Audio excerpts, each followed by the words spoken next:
അതെ, കേരളത്തിലെ വെടിക്കെട്ടുകളിൽ ഉപയോഗിക്കുന്ന വെടിമരുന്ന് അതീവ അപകടകരമാണ്.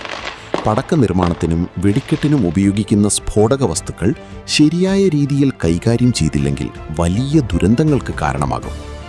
കേരളത്തിലെ വെടിക്കെട്ടുകൾ അപകടകരമാകാനുള്ള പ്രധാന കാരണങ്ങൾ താഴെ പറയുന്നവയാണ്. അമിതമായ പ്രഹരശേഷി, വലിയ ശബ്ദമുണ്ടാക്കുന്ന അമിട്ട്, കുഴിമിന്നൽ തുടങ്ങിയവയിൽ ഉപയോഗിക്കുന്ന പൊട്ടാസ്യം ക്ലോറേറ്റ് പോലുള്ള രാസവസ്തുക്കൾ പെട്ടെന്ന് പൊട്ടിത്തെറിക്കാൻ സാധ്യതയുള്ളവയാണ്. സുരക്ഷാ മാനദണ്ഡങ്ങളുടെ ലംഘനം, ജനവാസ കേന്ദ്രങ്ങൾക്ക് സമീപം വെടിമരുന്ന് അശ്രദ്ധമായി സൂക്ഷിക്കുന്നതും മതിയായ അകലം പാലിക്കാതെ വെടിക്കെട്ട് നടത്തുന്നതും വലിയ അപകടങ്ങൾ വരുത്തിവെക്കുന്നു. ഉദാഹരണത്തിന് പുറ്റിങ്ങൽ ദുരന്തം. രാസവസ്തുക്കളുടെ വിഷാംശം, വെടിമരുന്ന് കത്തുമ്പോൾ പുറത്തുവരുന്ന പുകയിൽ സൾഫർ ഡയോക്സൈഡ്, നൈട്രജൻ ഓക്സൈഡ് തുടങ്ങിയ വിഷവാതകങ്ങൾ അടങ്ങിയിട്ടുണ്ട്.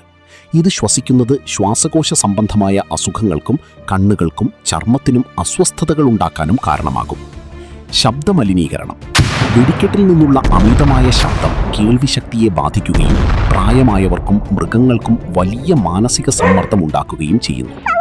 തീപിടുത്ത സാധ്യത, ഉണങ്ങിയ ഓലമേഞ്ഞ വീടുകൾക്കോ പുരയിടങ്ങൾക്കോ സമീപം വെടിക്കെട്ട് നടത്തുന്നത് പെട്ടെന്നുള്ള തീപിടുത്തത്തിന് കാരണമാകും. കേരളത്തിൽ വെടിക്കെട്ടപകടങ്ങൾ തടയാൻ കർശനമായ നിയമനിയന്ത്രണങ്ങൾ ഇപ്പോൾ നിലവിലുണ്ട്. ലൈസൻസ് ഇല്ലാതെ വെടിമരുന്ന് സൂക്ഷിക്കുന്നതും നിരോധിത രാസവസ്തുക്കൾ ഉപയോഗിക്കുന്നതും ശിക്ഷാർഹമാണ്.